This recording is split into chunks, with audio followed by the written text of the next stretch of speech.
So hi, today I'm going to speak about finding balance with depression. And if that's something you're going through, stay tuned because I'm going to cover some of the challenges I had or have when living with depression. I'll see you after the intro.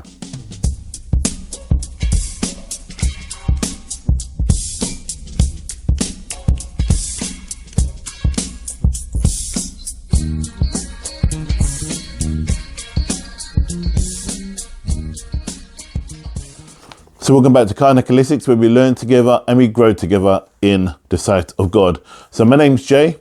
Today I'm going to speak about finding the balance with depression. And I don't know, many of you may know or may not know, I've been dealing with this for a while, and it's been an up and downhill struggle and a challenge.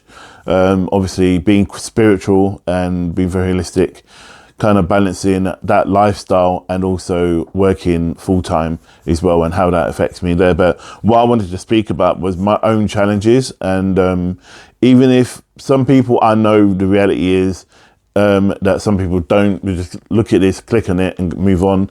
But if this is for the ones that are actually dealing with it and want to identify with some of it, and I'm hoping something that I'll say might support and help the individual. And everything else for me would be that when I started and I wanted to just record this, I've been thinking about it for a while, and I really need to find permission from myself to actually record it, which I know sounds really strange to say, but it's being able to hold myself in this moment and have been in this and recording it at a particular time where I feel I can express myself properly without being the joker or the authoritative person or whatever. I just wanted to be kind of real and congruent about how and what I've been going through, and what most people who have depression and anxiety as well as what I have may be dealing with. So I'm going to start. I'm not going to rattle on. I'm going to start, and I'm going to just go through it. So bear with me if I look down. I made some notes, so I just wanted to try and cover this situation. So for me, my depression, I think, really kicked off for me, really intensified years ago. I think the death of my mum, that kind of triggered it. So I must be 19. I was a father of one, and I had a place somewhere to live with my then girlfriend, the boy's mum, but it was dealing with being a 19-year-old. I know many people lose their parents young, but it was something that I didn't want to happen, and to matter of fact, the flip side to that was that knowing that she was going to die, purely being spiritual and being told that, prepare yourself and your family, and not being listened to when I knew that it was going to happen. And when it did, even though she was making a recovery, I knew she was going to go. And then 5 years later, then my dad passed away, and they're predicting and telling my dad to be careful about the situation with him. And then because of the result, he didn't really heed it. He ended up passing away and dealing with that.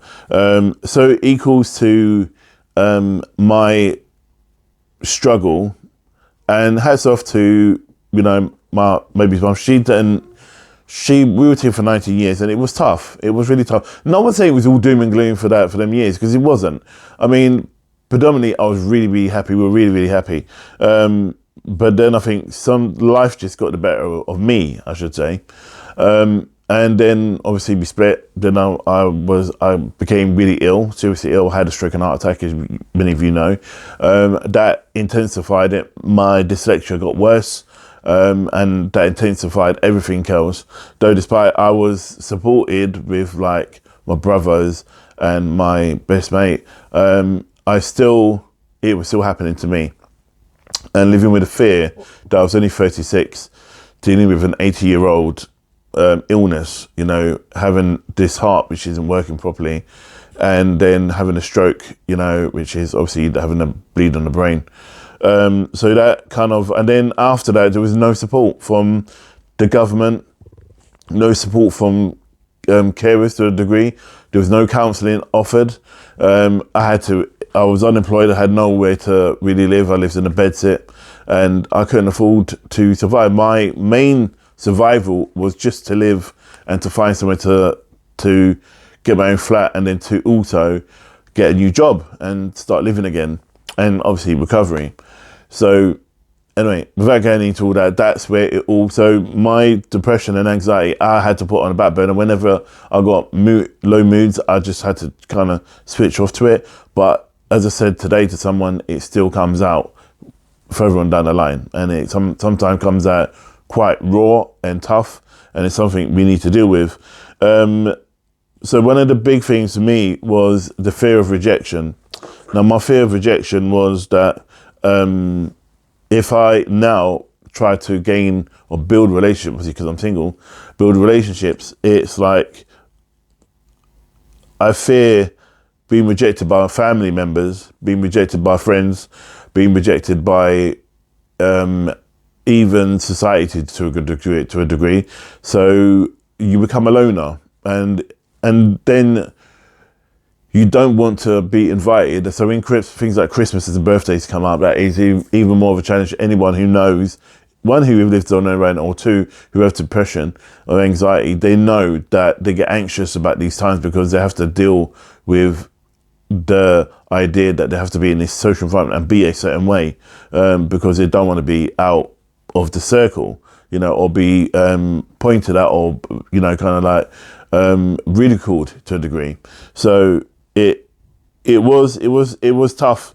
And then some of the big things you face is being alone. So when you're alone, so for me, when it got to nighttime, when it got dark, I knew, and I was on my own, I knew this was my darkest hour for me. And that scared me more than anything else. And how am I going to cope with that? So I've done one or two things. Went to bed early, that was one. Listened to music, meditated was the other thing. Or tried to, I just couldn't focus on a film or a program, because if you don't have depression, you don't understand. Mine's not depressing. Sometimes it was that bad that I really just couldn't be asked getting out of bed. But sometimes you were forced to. And I was lucky to find a job which kind of feeds the ego to a degree, or feeds that I'm helping somebody, and I see them striving, and I get really frustrated when I can't help somebody at work because I may not have enough whatever. So to try and be the best in what I do, I put a lot of focus and energy into it. And whether I come across as really anal, or I'm really brutal the way I speak to people sometimes, I'm really passionate about what I do, and that's because I don't want people like me to be in that situation, because I've been there and I know what it's like. When we work with them, they go back to their life, and they have to live their life. We go back to our life. We can go down the pubs, the clubs, and all the rest of it. But these people who are probably unemployed, who are lonely, who doesn't have a partner, all these people have to deal with the thing day in, day out. And that's what the important factor is for me. That's my drive and ambition about everything that I do. And if it seems that I'm over kind of pushy in a way, it's really tough, because right now I'm not working with none of my guys. This is just me. They're just really supporting me with this. So and it's not about I feel sorry for me kind of thing. That's not what it's about, and that's far from what I want. It's more like just for you to have an understanding, because I'm going to give you some statistics later on about how many people who go through depression and suicide, and how high the numbers are. It is really tough. And when you feel you blame yourself as well about stuff, that you blame that if you don't want to go out and be with certain people, that you blame yourself that you should be there. And then so you try to avoid it. So I prepare this, and I always go, you know what, I'm not even going to be doing this. I'm not about, or whatever. So I'm not either invited, or I'm not being put in that situation. And I know a lot of people step in because they want me to be around them because they want to be around me. But sometimes I find that if you're going around people who are in families or who are couples and stuff, and you're on your own, that just adds to your anxiety or your depression. So you avoid that situation. And I think people need to be mindful of that. I'm not saying you should set them up or anything, but I think be mindful that if there's like 6 couples there and then you're the only like lone one, which has happened before, it's tough to get through because life is hard as it is.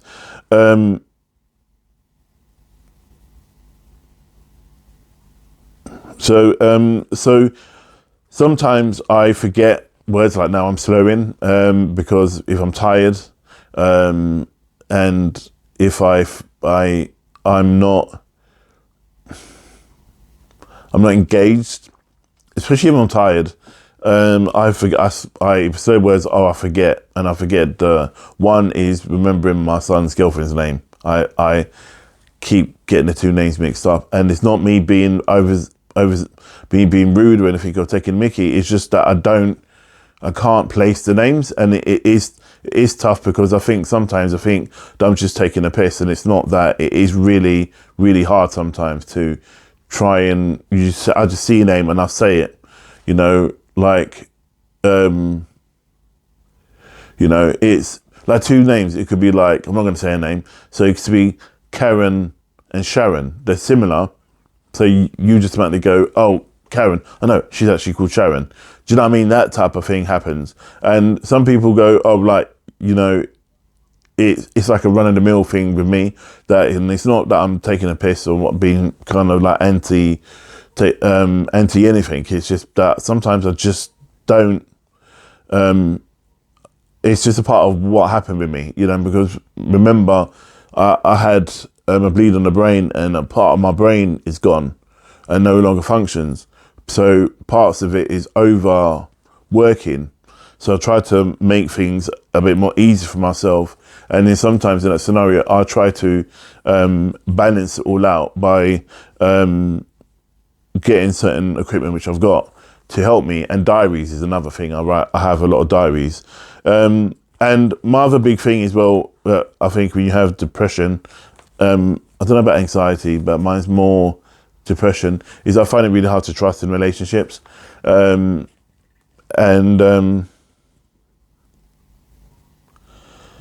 is really tough.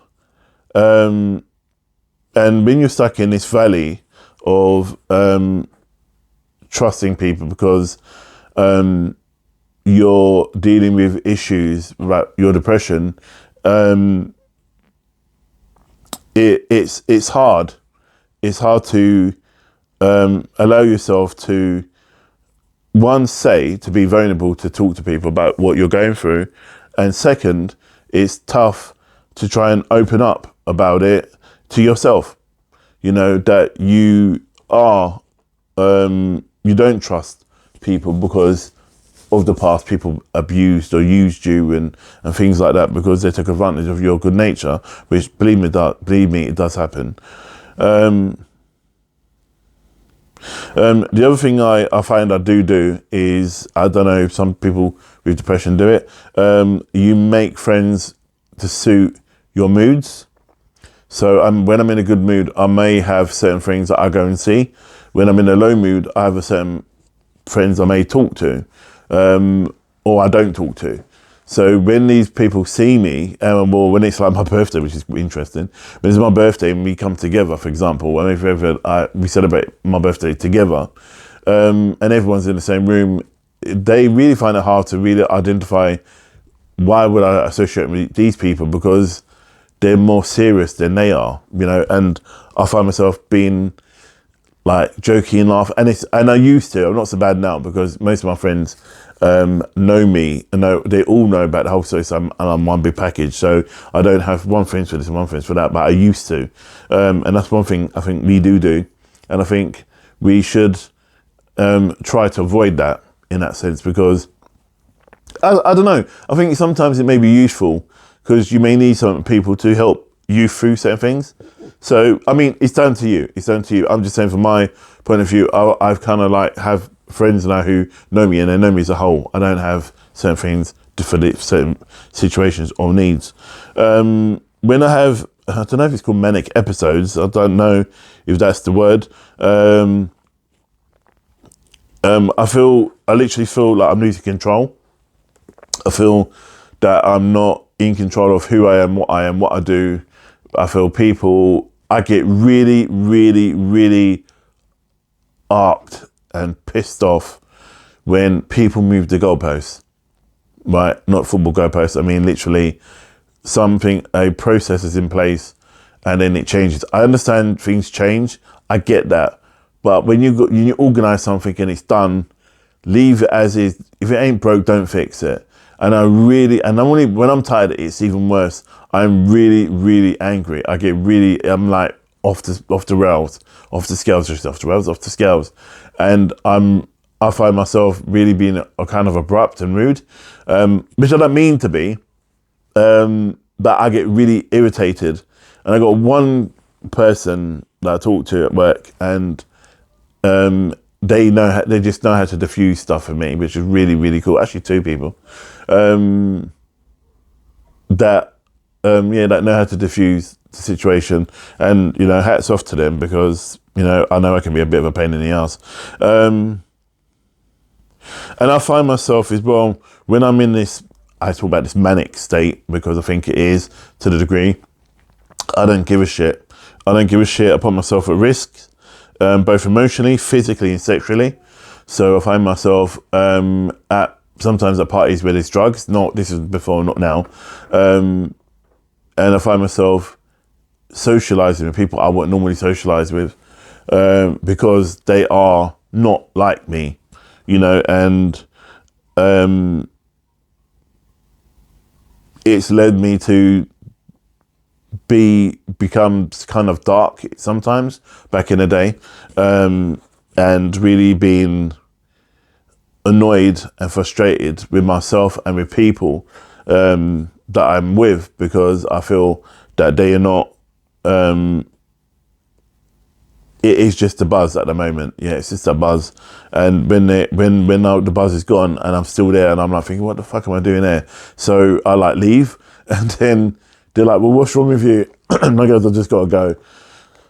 But I find myself, that's why I'm in that zone. So yeah, anyway, moving on from that is forming a relationship. So I spoke about the drugs.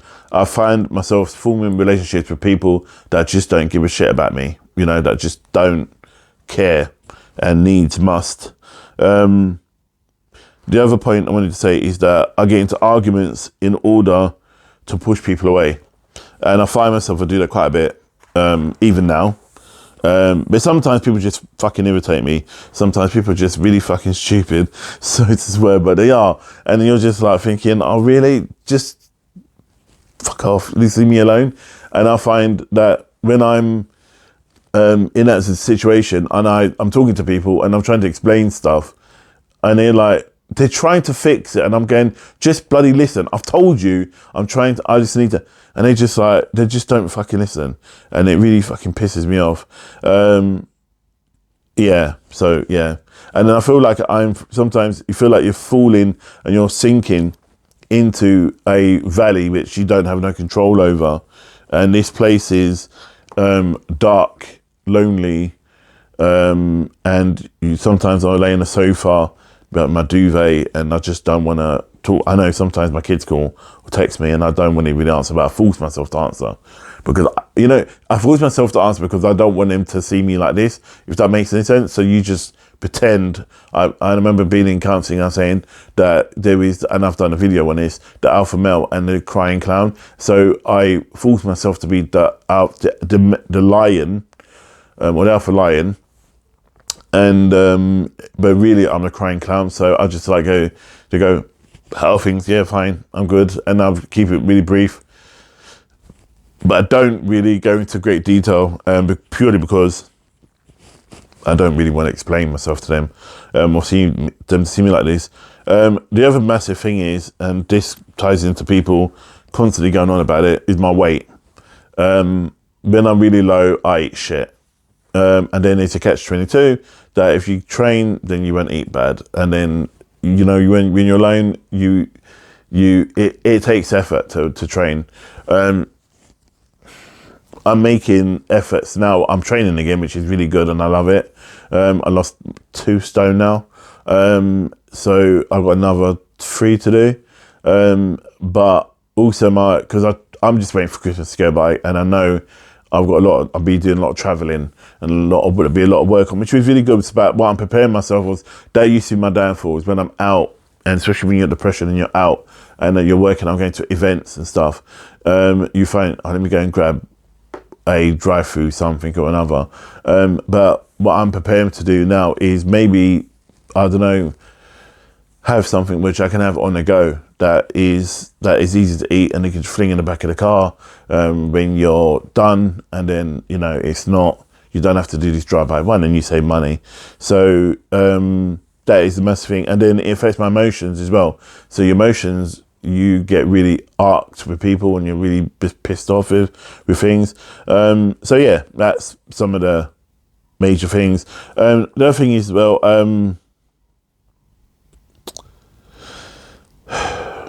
when you're looking for people, when you're looking for love, like now, I'm single and I want to find someone. I put here, but I only wanted love, pure love, but I never felt I could get it.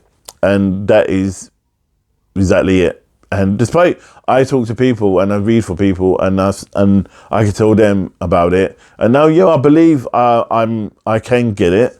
But when you're in your slump, you don't feel you can. When you're in that depression and you're in that valley, that dark valley, you don't feel like no one can love you. And it feels like when you have depression that there's no way out, and you try to, when it comes to relationships and stuff, you take it. I do anyway. I take it really personally when I get rejected, and yeah, it's just really tough. So when you get rejected, and people meet people, and then you just don't gel with them. You may gel with them on the phone, text, whatever, but when you meet them face to face, it's not so. Sometimes it doesn't work for whatever reason.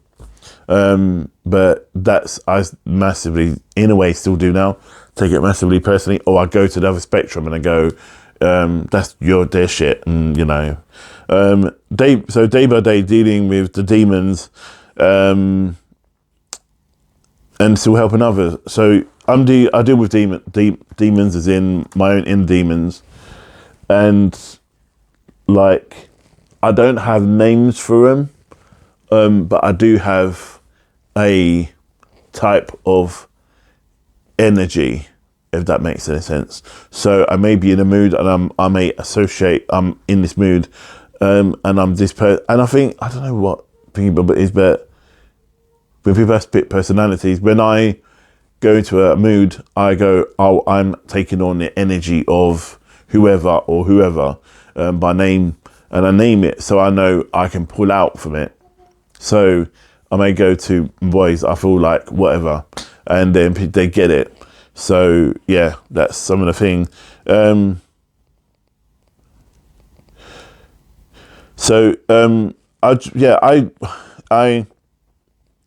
I find I draw from the picture of finding peace and somewhere free from the pain and anger and loss and rejection, and it's somewhere where in my mind, like one of my escapes into fucking the mayor fucking put up fucking stupid the congestion charge was going to the Thames. That used to be my getaway clause because it was close enough to where I lived, and I used to have really happy memories there, but the stupid twats put the bloody price up, and he's just fucking ridiculous. It is mental, and it really and when I talk to people about it, it's not for the fact is that I have to go, I want to go shopping. It's for the fact is that I know when I'm in a mood, one of the biggest places when I was single and when I broke up my boy's mum and I was on my own and I was sofa surfing and I was homeless. One of the big places I used to go to was by the Thames. I used to sit by the river near the Egyptian columns, and I used to sit there for hours and hours dreaming about what my life would be like if I had my own place. And then the fucking twat bloody go and put congestion charge up, and it really fucking pisses me off. It really does. And you don't know how much it arcs me. It really, really does. And when he got back in again, I just thought, you know what, another 4 years of that twat. I'm sorry, but I shouldn't be really abusive about it, about him. He's probably a nice guy, but I know he needs to make money because of the pandemic, but it's like, there are lifelines for people. And I drive into London because I look, it's like I'm vulnerable. If something happens to me and I can get somewhere quickly to the post if I'm just walking the street, because to be fair, people don't give a fuck. I've seen people collapse on the floor and people step over them. I'm not fucking joking. I've seen that. And I think there's some people on this planet are not fucking human. I really call them skinwalkers because they don't have a spirit. They really don't think about other humans. And I went up to this person before who was having a seizure, I think it was, and I was like trying to calm them down, and I'm telling people phone an ambulance, and they're like just standing there like a bunch of fucking twats, and I'm like, dial 999 fucking 9 while I'm trying to calm this person down, and like when the person come around and the ambulance turned up, they were like, oh, we didn't know what to do. All you had to do was dial fucking 999. What? Oh, anyway, I know some people it's really, that again, see, I get irritated by just people, just lack of knowledge, just common sense. It's just ridiculous. And the other thing is like, deliberate little or no interest in being around people is a part of obviously what we go through. And we just try to be away from people, as I said earlier, because I won't go into this in a bit more detail, but we do try and avoid people and social situations. And it's not social anxiety to the degree, it's that we just don't feel like we're worthy to be there, or we're feeling really low about ourselves, and we don't want people to question us, or question me. I'm not saying us people, but I mean me. That's why I try to avoid situations.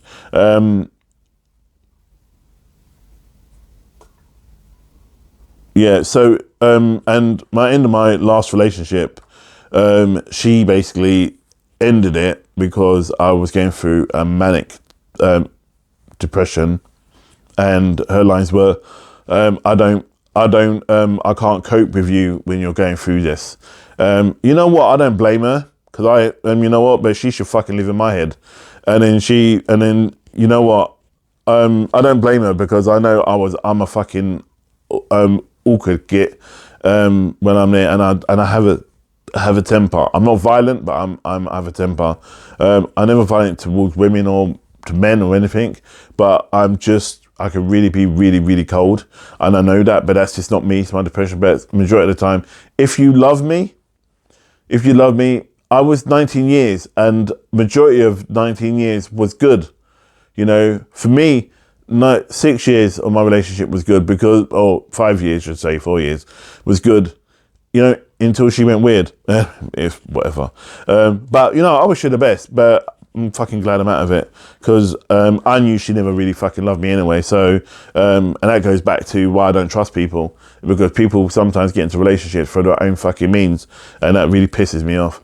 Because if I fall in love with somebody, I fall in love with them because of who they are, not because of what they can give me. I can go and generate my own stuff. I don't need you to help me to build anything. I don't need you to do that. I just need you to love me for me, and me to love you for you, for us to spend time together. Why do people find that so fucking hard? I mean, I really don't fucking get it. And this is why, with the depression, and it ended, I was just like, you know what, I'm just going to do whatever I fucking want to do, because I'm sick and tired of people being there for people and want me to be there for them, and they're never fucking there for me, in that sense, in a romantic point of view. So when I'm on dates and it doesn't work, I mean, bye, off your trot. I don't have times. And sometimes it sounds really harsh, and I'm talking to my friends and they're like going, you're really brutal. You're really brutal. No, because I know that it's either about sex or it's about them just getting a kick or whatever. But I'm just thinking, don't have time for it. And then you come down this emotional line. So, off you go. I don't have fucking time for that.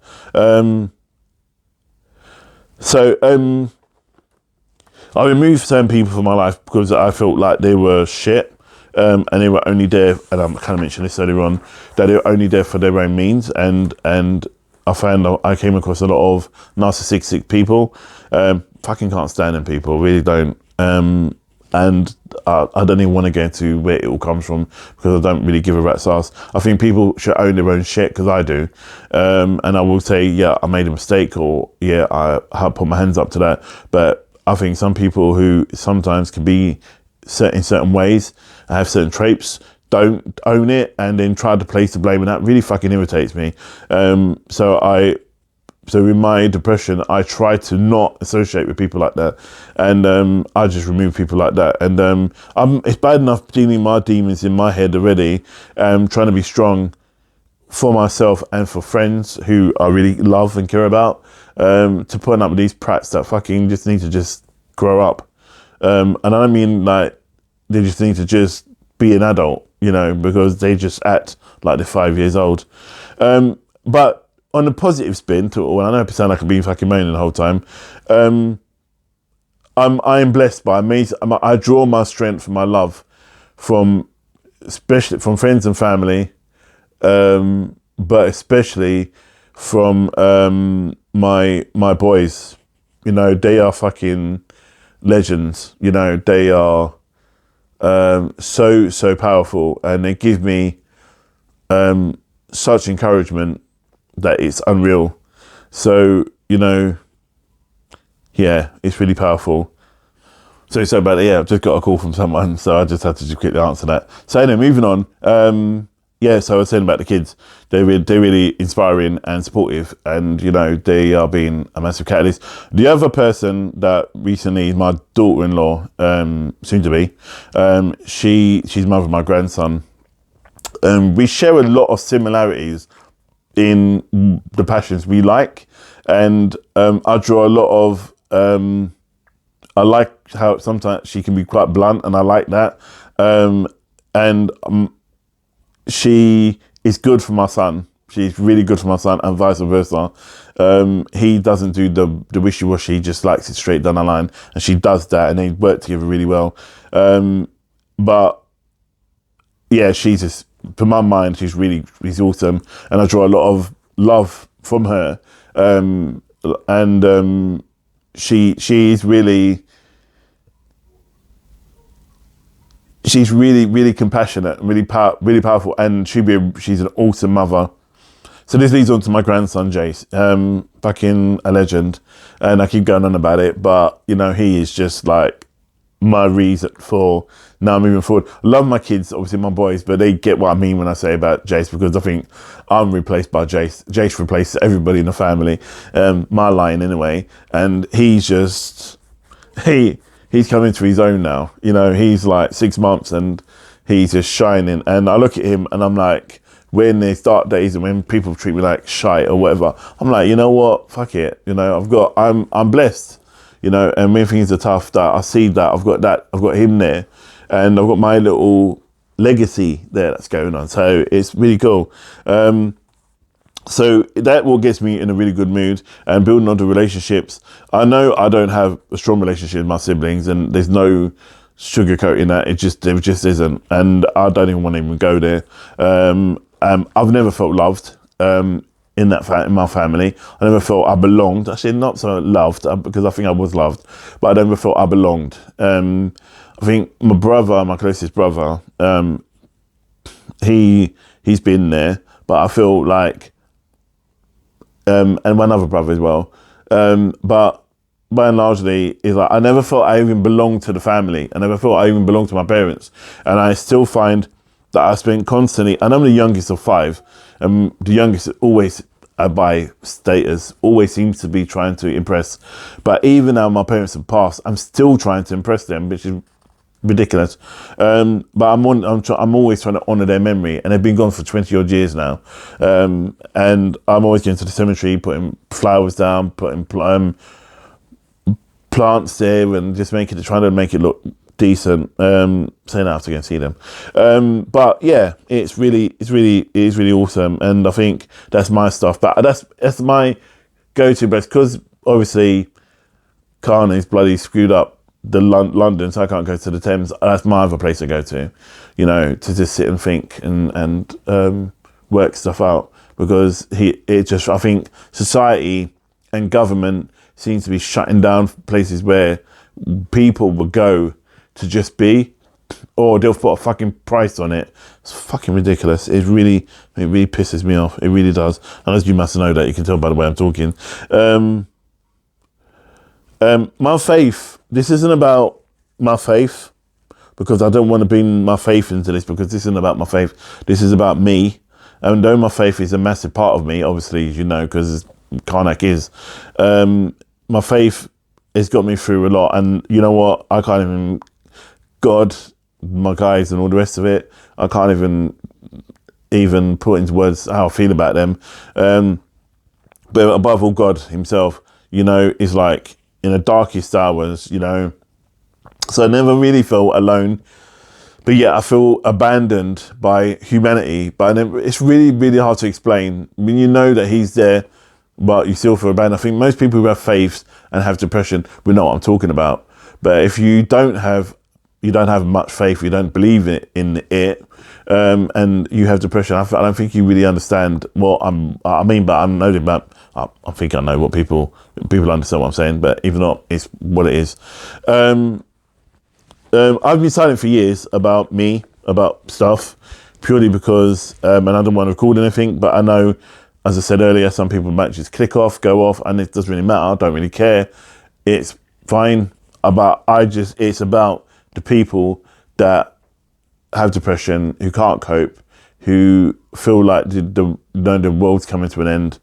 And there is always a way out, and they feel like society, friends, family have rejected them.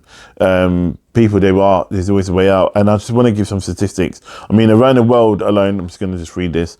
Around the world alone, worldwide, mental health illness is 792 million people that suffer or affected by mental health illnesses, right? 1 in 4 people experience mental health issues each year, and mental health costs obviously the government 105 billion a year. That's a lot of shit. It's a lot of money. Men between the ages of 40 to 49, so I'm 47, are the highest suicide rates in the UK. Think about it. I'm going to put up a picture, a little chart now, which kind of shows you, and this is from, I can't remember their name, so I'm not going to say it, but it'll be there. And that talks about 1.6 deaths per 100,000 of the population of the ages between 40 to 49 is suicide. It's a lot. It's fucking a lot, which it's just, we're letting a lot of people fucking down. We are. And you know what? It's just a conversation. It's just going, are you okay? If you need help, here, we can be there. And sometimes they may not want to talk, but just be with them, just check up on them. And because I hear a lot of, I wish I did, I should hear, I am doing, because that's what it's about. So yeah, that's it. I don't want to dwell on it anymore because I'll this video as long as it is. But I just wanted to just say to you guys that, this is how it is. This is how life is. This is how we are, and we need to be really aware that this is happening, and we can't sweep under the carpet, because I can guarantee you there's someone in your family that is dealing with depression or mental health issues. So be mindful, and please reach out to them if you can. And so you don't say at their funeral, for example, I wished I should have, and they say, at least I did. At least if you did and it happens, at least you reached out to them as much as you can. So on even a positive note, I really, really thank you guys. You are awesome. And I want you to pass this on to anyone who you feel may have depression or anxiety. There is a way out. There's always a way out. Trust me. There are callers. There's people you can get in contact with. Samaritans is a massive one. Mind is another one in the UK. If you're in other countries, I don't know, in America, there must be places, I don't know, I'm just talking about in the UK. But please don't feel that this is the end for you, because it isn't. If you think about it, it could be a new beginning. So for me, it was a new beginning, and it was tough, but you can get through it. You can get through it, and you can get the people that can help you. It's not how it was 20, 30 years ago, even 10 years ago. Things have changed. Some people my generation, in the late 40s, when we were growing up, you can't even talk about mental health in that sense, because mental health illnesses, because it was like a taboo. No, and I'm not saying that it's a fashion thing now, because it's not. It's a lot more talked about, which is amazing. So I leave it like that. God bless. Stay safe. It's New Year's Eve tomorrow. So if I don't see you, I will speak to you. Happy New Year, and I'll see you in 2022. And namaste. And God bless and namaste. Bye.